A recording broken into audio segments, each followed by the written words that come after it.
Hello बच्चों, कैसे हैं आप। मैं आपका मेंटर अरविंद आर। फिर से स्टार्ट करते हैं एक और नया कॉन्सेप्ट सीखेंगे आज के लेक्चर में हम। और ये क्या है, विद्युत क्षेत्र से विद्युत विभव की अवधारणा। ठीक है, तो बिना टाइम वेस्ट करे हम उम्मीद करते हैं कि आप लगातार सेशंस को अच्छे से पढ़ रहे होंगे और इन सेशंस के प्रॉपर आप नोट्स भी बना रहे होंगे या प्रॉपर नोट्स भी प्रिपेयर कर रहे होंगे। ठीक है, तो हमने आज क्या पढ़ना है, विद्युत क्षेत्र से विद्युत विभव की अवधारणा। तो आज का टॉपिक हम देखते हैं, क्या है आज का टॉपिक, विद्युत क्षेत्र से विद्युत विभव की अवधारणा। विद्युत क्षेत्र से विद्युत विभव की अवधारणा। ठीक है, क्या है, विद्युत क्षेत्र से विद्युत विभव की अवधारणा। तो हम विद्युत क्षेत्र की सहायता से विद्युत विभव का मान ज्ञात करेंगे। विद्युत क्षेत्र की सहायता से किसे ज्ञात करेंगे, विद्युत विभव को ज्ञात करेंगे। तो विद्युत क्षेत्र से अगर आप विद्युत विभव ज्ञात करना चाहते हो तो पहले आपको एक क्षेत्र बनाना होगा, एक विद्युत क्षेत्र निर्मित करना होगा। तो हमने क्या किया, यहाँ पे एक विद्युत क्षेत्र निर्मित किया इस प्रकार से।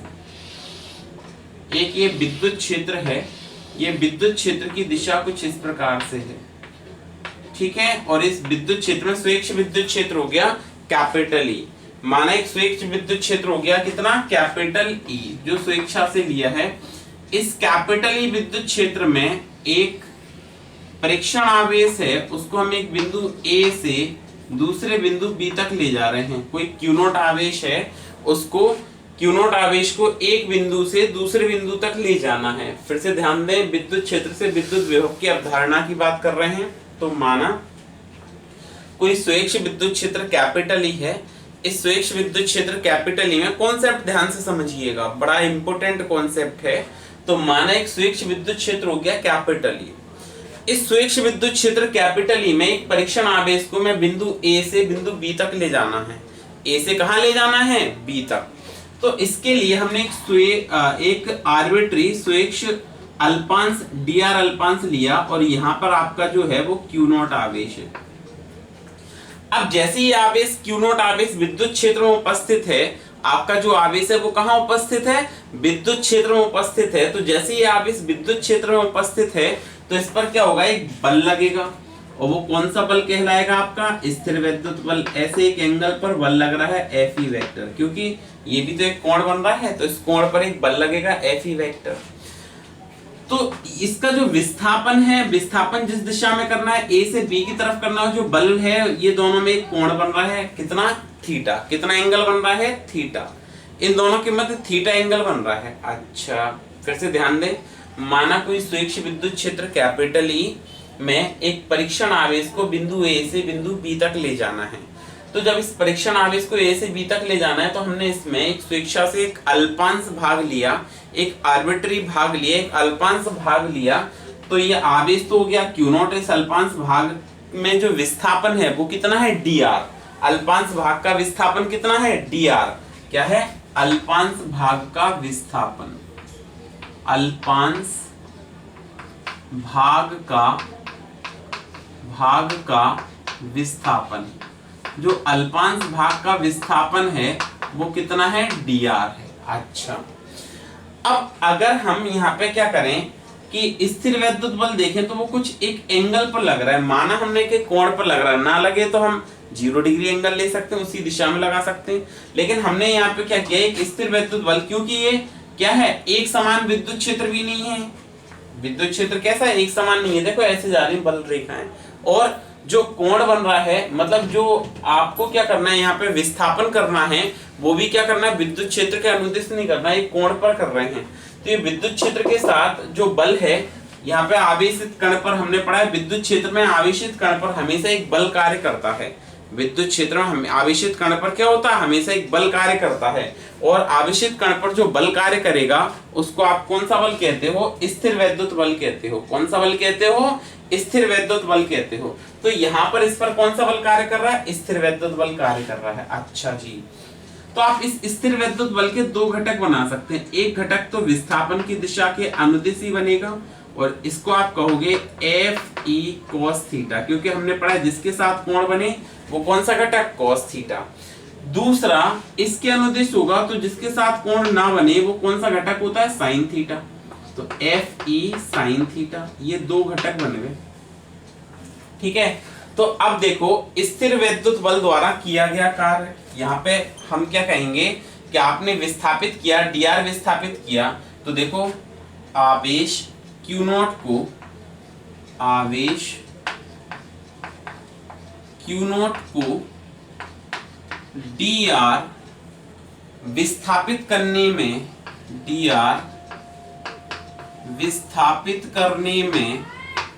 विस्थापित करने में किया गया कार्य, करने में किया गया कार्य। Q0 आवेश को अगर आप dr विस्थापित करोगे तो कार्य कितना करना पड़ेगा, तो आप लिखोगे फटाफट से कार्य dw बराबर minus F E cos theta. बल का घटक क्या है, बल, कार्य क्या होता है, बल गुणा विस्थापन, कार्य क्या होता है, बल गुणा विस्थापन, तो बल का घटक क्या है, एफ ई कोस थीटा, और विस्थापन कितना है, dr। बात समझ में आई ना, कार्य क्या होता है, बल गुणा विस्थापन, तो बल ये हो गया, विस्थापन ये हो गया। अब आप कहोगे ये माइनस चिन्ह कहां से आया सर, तो याद करो इस चैप्टर का हमने पहले दिन जब स्टार्ट किया था तो आपने पढ़ा था कि जो स्थिर वैद्युत बल है उसके द्वारा किया गया कार्य ऋणात्मक होगा और बाह्य बल द्वारा किया गया कार्य धनात्मक होगा।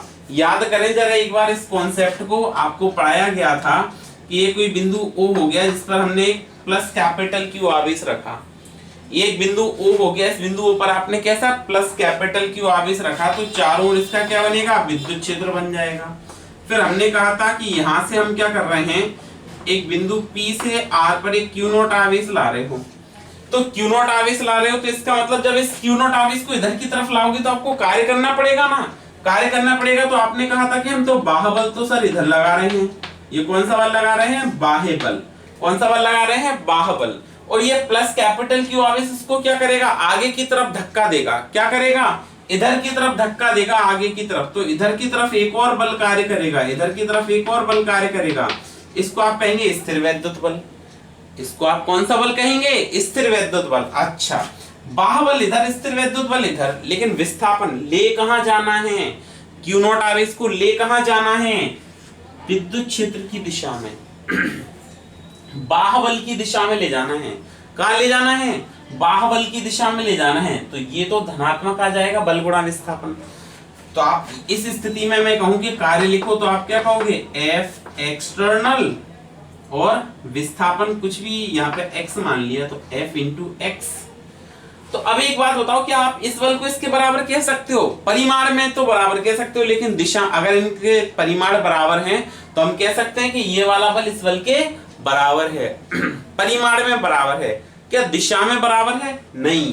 तो वेक्टर क्वांटिटीज में जब दिशा विपरीत होती है तो हम क्या करते हैं, माइनस चिन्ह लगा देते हैं, तो एफ ई इंटू एक्स।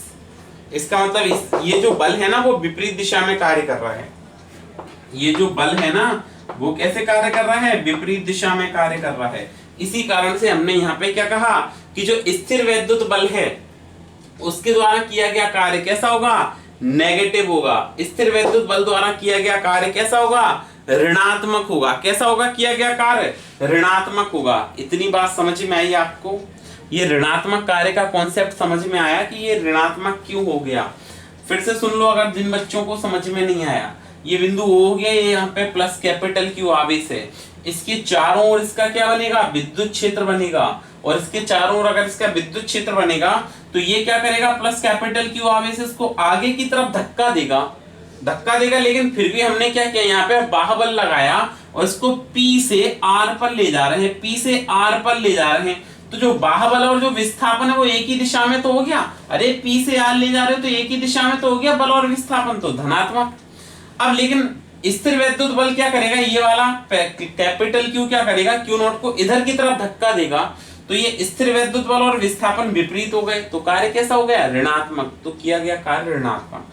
अब यहाँ पे अल्प विस्थापित करोगे तो कार्य भी कम करना पड़ेगा, तो कार्य भी क्या करना पड़ेगा आपको, कम करना पड़ेगा, इसलिए हमने dw equal to minus F cos theta dr। आप चाहें तो यहाँ पे भी लिख सकते हैं कि यहाँ ऋण चिन्ह यह प्रदर्शित करता है, ऋण चिन्ह क्या प्रदर्शित करता है कि स्थिर वैद्युत बल जो है उसके द्वारा किया गया कार्य ऋणात्मक होता है। आप क्यों ऋणात्मक होता है इसका कॉन्सेप्ट मैंने आपको समझाया है।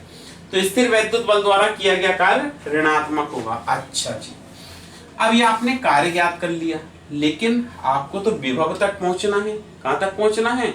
विभव तक। बिल्कुल पहुंचेंगे। तो सबसे पहले हमने इसको सोल्व करके क्या लिखा, dw equal to minus FEDR cos theta, FEDR cos theta, और आप लिख सकते हो dw equal to minus FE vector dot dr vector. क्या लिख सकते हो? FE vector dot dr vector. ये समीकरण नंबर 1। ठीक है, फिर देखो ये तो कार्य आ गया। फिर हमने क्या पढ़ा है? विद्युत विभव की परिभाषा से। किसकी परिभाषा से?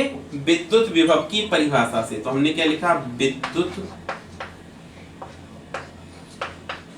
विभव की परिभाषा से, विद्युत विभव की परिभाषा से, विद्युत विभव की परिभाषा में आपने क्या पढ़ा है कि जो विभव है वो कार्य बटे आवेश के बराबर होता है। dv बराबर क्या होगा? dw upon q not. इसके इधर गुणा करो तो आपका dw, इसका इधर हमने गुणा किया तो आपका क्या बना? ये बन गया dw is equal to q nought dv, q nought dv। ठीक है, dw का मान समीकरण 1 में रखने पर, dw का मान समीकरण 1 में रखने पर, समीकरण 1 में रखने पर dw का मान कहाँ रख रहे हैं हम? समीकरण नंबर 1 में रख रहे हैं। अच्छा जी, तो dw का मान क्या है? q nought dv equal to minus FE vector dot dr vector. ठीक है, अच्छा अब एक बात बताएं आप कि आपने विद्युत क्षेत्र की परिभाषा पढ़ी है, तो विद्युत क्षेत्र से आपने क्या पढ़ा था कि विद्युत क्षेत्र E वेक्टर बराबर क्या होता है? बल बटे आवेश। स्थिर वैद्युत बल का फॉर्मूला पढ़ा है ना, तो स्थिर वैद्युत बल क्या होगा? E vector equal to FE vector upon q nought. फिर से समझे, ये कार्य ऋणात्मक आ गया था। आप cos थीटा को हटाएंगे, तो जब भी हम cos थीटा को हटाते हैं आपने पढ़ा होगा बल कैसी राशि है? सदिश राशि है। विस्थापन कैसी राशि है? सदिश राशि है। तो जब आप cos थीटा को हटाएंगे तो डॉट आ जाएगा दोनों में, तो FE vector dot dr vector. ये क्या आ गया आपके पास में? ये आ गया कार्य। फिर विद्युत विभव की परिभाषा से क्या पढ़ा है? विभव बराबर कार्य बटे आवेश, विभव बराबर कार्य बटे आवेश। तो आपने इसका क्या कर दिया? इधर गुणा कर दिया, तो dw बराबर q नॉट dv बन जाएगा। अब dw का मान समीकरण 1 से रखने पर, तो dw का मान समीकरण 1 में रखने पर यहाँ पर लिखें तो q nought dv equal to minus FE vector dot dr। अब इस जो विद्युत क्षेत्र की तीव्रता है वो क्या पड़ी है? E vector equal to FE upon q nought. गुणा करें इसका इधर, q nought E vector equal to क्या आ जाएगा? FE vector. ये मान रख लो इसमें। इतना समझ आ गया आपको? मान रख लेते हैं इसमें। ठीक है, ये वैल्यू पुट कर लेते हैं। जैसे ही आप वैल्यू पुट करेंगे तो देखिए क्या आएगा। ये वाले मान रख लेते हैं। जैसे ही आप मान रखेंगे ये, तो देखते हैं हम क्या बनेगा आपका। हमने यहाँ पे क्या किया? इसकी वैल्यूज पुट करी। जैसे ही आप वैल्यूज पुट करेंगे तो देखो q nought dv is equal to FE। क्या है FE आपके पास में? माइनस क्या है? q nought E vector, q not minus q nought E vector dot dr vector. ये बात समझ में आ गई? अच्छा जी, अब क्या होगा? यहाँ पे q नॉट से q नॉट कैंसिल हो जाएगा, तो विभव क्या आ गया? dv इक्वल टू माइनस का ई vector dot D R vector. ये तो आपने क्या किया, अल्प विस्थापित करने में अल्पांश विस्थापित करेंगे, अल्प विस्थापित करेंगे तो हमने क्या किया, स्थिर विद्युत क्षेत्र से विद्युत क्षेत्र से विभव तक पहुंच गए। विद्युत क्षेत्र से आप कहां तक पहुंच गए, विभव पर पहुंच गए। ठीक है, तो आपने क्या लिखा, dv equal to minus E vector dot D R vector. अच्छा, तो ये अल्प विस्थापन में विभव आ गया। लेकिन जब हम इसको a से b तक ले जाएंगे, जब Q नॉट आवेश को ऐसे लिखें, Q नॉट आवेश को, Q नॉट आवेश को बिंदु A से B तक ले जाने में, A से B तक ले जाने में कुल किया गया कार्य, ले जाने में उत्पन्न कुल विभव, उत्पन्न कुल विभव ज्ञात करने के लिए, कुल विभव ज्ञात करने के लिए दोनों पक्षों का समाकलन करने पर, दोनों पक्षों का समाकलन करने पर, ठीक है, आपने क्या किया, Q नॉट आवेश को एक बिंदु A से दूसरे बिंदु B तक ले जा रहे हैं, तो Q नॉट आवेश को बिंदु A से B तक ले जाने में उत्पन्न कुल विभव ज्ञात करने के लिए दोनों पक्षों का अवकलन करने पर, ठीक है, तो हमने क्या किया, यहाँ पे इसका अवकलन कर दिया। तो आपने क्या लिखा अवकलन में, dv इज इक्वल टू, दोनों पक्षों का समाकलन करने पर, तो हमने समाकलन कर दिया, समाकलन कर दिया, तो ई vector dot D R vector. ये बात समझ में आ गई, कहां से कहां ले जा रहे हैं, ए से बी पर, कहां से कहां ले जा रहे हैं, ए से बी पर। जब ये बिंदु ए पर है तो कार्य, तो विभव कितना है, 0, बी तक ले गए तो कितना हो गया, v। अच्छा, अब इसके बाद हमको सॉल्व करना है, तो ध्यान दें, इसके बाद हम इसको कैसे सॉल्व करेंगे। अब तो बिल्कुल ही सिंपल कॉन्सेप्ट बचा है इसमें, ठीक है। अब हमको क्या करना है, इसको A से B तक ले जाना है, तो अब तो कुछ भी नहीं बचा इस कॉन्सेप्ट में, बिल्कुल सिंपल तरीके से हम इसको सॉल्व कर सकते हैं। कैसे सॉल्व करेंगे, ध्यान दें, dv का अवकलन क्या हो जाएगा, v। तो हमने dv का अवकलन करके लिख दिया v, लिमिट 0 से v इक्वल टू, माइनस को बाहर लिखा, समाकलन ई vector dot D R vector, और लिमिट लगा दी a से b। अब आप क्या करें, इसमें लिमिट पुट कर लें, लिमिट का मान रख लें। फॉर्मूला कहता है अपर लिमिट तो v की जगह v minus lower limit v की जगह 0, v माइनस 0 बराबर समाकलन a से b माइनस के साथ ई vector dot D R vector, घटा दो तो v का मान क्या आ गया, माइनस समाकलन a से v बराबर माइनस a से b E vector dot D R vector. ये आपका फाइनल आंसर आ गया, this is your final answer. तो हमने क्या किया था, विद्युत क्षेत्र की सहायता से चले थे, विद्युत क्षेत्र से हमने स्टार्टिंग की थी, और ये आपका क्या आ गया, विद्युत विभव प्राप्त हो गया। विद्युत क्षेत्र से हमने क्या ज्ञात कर लिया, विद्युत विभव ज्ञात कर लिया। तो v बराबर माइनस a से b E vector dot D R vector. उम्मीद करता हूं ये डेरिवेशन आपको समझ आया होगा, काफी अच्छा डेरिवेशन है और इम्पोर्टेंट डेरिवेशन है। इस पर कुछ न्यूमेरिकल्स भी बनते हैं जो मैं आपको इसमें सॉल्व करवाऊंगा, ठीक है। इस कॉन्सेप्ट पे आपको कुछ न्यूमेरिकल्स बनते हैं, ये न्यूमेरिकल आपको सॉल्व करवाऊंगा। v equal to minus a से b E vector dot D R vector. अच्छा, अब हम बात करें तो देखिए आपका होमवर्क जो है, होमवर्क क्वेश्चन क्या है। अब देखो इसी में कई सारी चीजें बन सकती हैं, जैसे अगर मैं कह दूं कि अनंत से ला रहे हैं, अनंत से किसी बिंदु तक ला रहे हैं, तो आप लगा दो अनंत से, या मैं कहूं अनंत से ला रहे हैं तो आप क्या लिखेंगे, अनंत से r लगा दो लिमिट, और सिंपली आपको लिमिट सॉल्व करना है। डॉट हटा सकते हो आप, ये डॉट हटाओगे तो क्या आ जाएगा, cos थीटा आ जाएगा। आप ये वाला दोनों के बीच में जो डॉट प्रोडक्ट हो रहा है इसको हटाओगे तो डॉट गुणनफल जब होता है तो हटाएंगे उसको तो क्या आता है, cos थीटा आ जाएगा। क्या आ जाएगा आपका, यहाँ पे डॉट प्रोडक्ट हटाएंगे तो क्या आ जाएगा, cos थीटा आ जाएगा। तो आपका सिंपल सा एक कॉन्सेप्ट था v equal to minus A से B E dot D R. बड़ा इंपॉर्टेंट फॉर्मूला है, इस फॉर्मूले को याद रखें।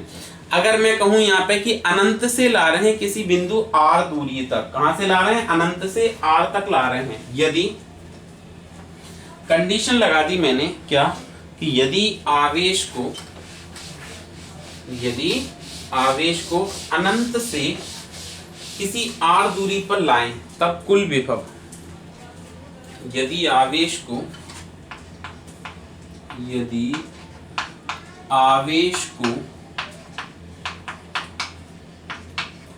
अनंत से किसी r दूरी तक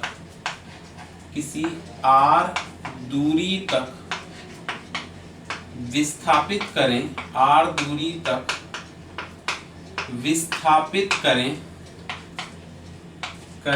तब कुल विभव, अनंत से कहां तक विस्थापित कर रहे हैं हम, r दूरी तक विस्थापित कर रहे हैं, तो कहां है स्टार्टिंग पॉइंट, इसमें ध्यान दो। स्टार्टिंग पॉइंट क्या था, a, स्टार्टिंग पॉइंट क्या था, a।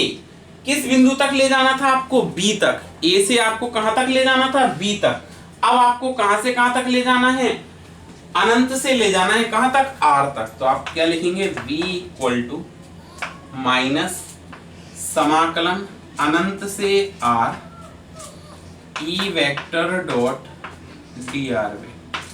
ये आपका फाइनल आंसर है, ठीक है। E vector dot D R vector, अनंत से r E vector dot D R vector. तो ये बात समझ में आई आपको। तब हम इस कंडीशन में विभव का इस प्रकार से सॉल्व करेंगे, विभव को, कॉन्सेप्ट को या विभव को ऐसे सॉल्व करेंगे। अब आप ध्यान दीजिए, आपका होमवर्क क्वेश्चन क्या है, होमवर्क क्वेश्चन है कि विद्युत क्षेत्र की सहायता से आप विद्युत विभव को कैसे ज्ञात कर सकते हैं। विद्युत क्षेत्र की सहायता से, होमवर्क क्वेश्चन क्या है, विद्युत क्षेत्र की सहायता से विद्युत विभव को कैसे ज्ञात किया जा सकता है, ठीक है। ये है आपका होमवर्क क्वेश्चन।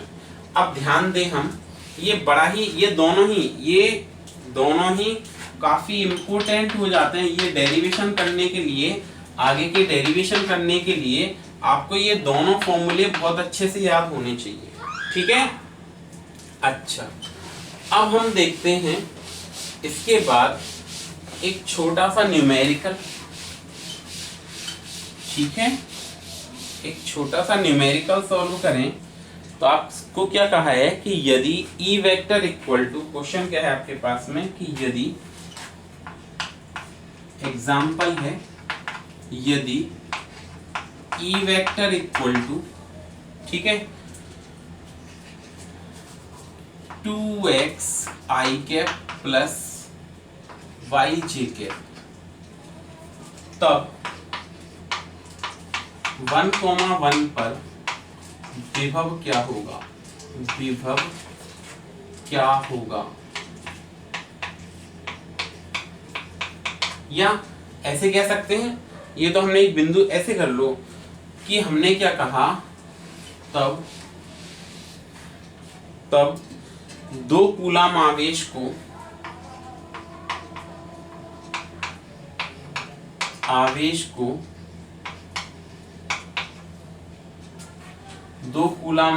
को आपने क्या लिखेंगे, 1,1 से 2,3 तक ले जाने में, 2,3 तक ले जाने में विभव क्या होगा, विभव क्या होगा। ये आपको गिवन क्वेश्चन है, बस को आपको सॉल्व करके लाना है। सिंपल तरीका है, आपको विभव बताना है तो इंटीग्रेशन क्या करेंगे आप, 1,1 पे रखा है और कहां तक ले जाना है, 2,3 तक ले जाना है। क्या फॉर्मूला पड़ा है, माइनस के साथ में E dot D R vector. ये बात समझ में आई, E dot D R vector. अच्छा, अब ई की वैल्यू तो आपको पता है, डी आर वेक्टर की और वैल्यू चाहिए, तो आप डी आर वेक्टर की जगह क्या मान लें, डी एक्स आई कैप प्लस डी वाई जे कैप। डी आर एक सामान्य बिंदु था, एक जनरल पॉइंट था, तो आप इसको ऐसे मान सकते हैं। बात समझ में आ गई? बस कुछ नहीं है, आप इसमें वैल्यू रखें और सॉल्व कर लें। तो v इक्वल टू समाकलन 1,1 2,3, यहाँ पे माइनस आगे लिखा, ई वेक्टर क्या है 2x आई कैप प्लस वाई जे कैप डॉट डी एक्स आई कैप प्लस डी वाई जे कैप। इसके बाद आपको सॉल्व करके बताना है। देखो, इसका i का i से मल्टीप्लाई करोगे तो 2x dx हो जाएगा, और ये x का कंपोनेंट, ये x का, y का लिखोगे तो 1 से 3, मतलब आप इनका मल्टीप्लाई कर लें पहले, फिर इनको सेपरेट कर लें लिमिट लगाने के लिए। बात समझ में आई? फिर भी आपको समझ में नहीं आए तो मैं आपको कल सॉल्व करवाऊंगा, ठीक है? तो आपको यहाँ तक पढ़ के आना है, तो पढ़ते रहिए, सुरक्षित रहिए। धन्यवाद।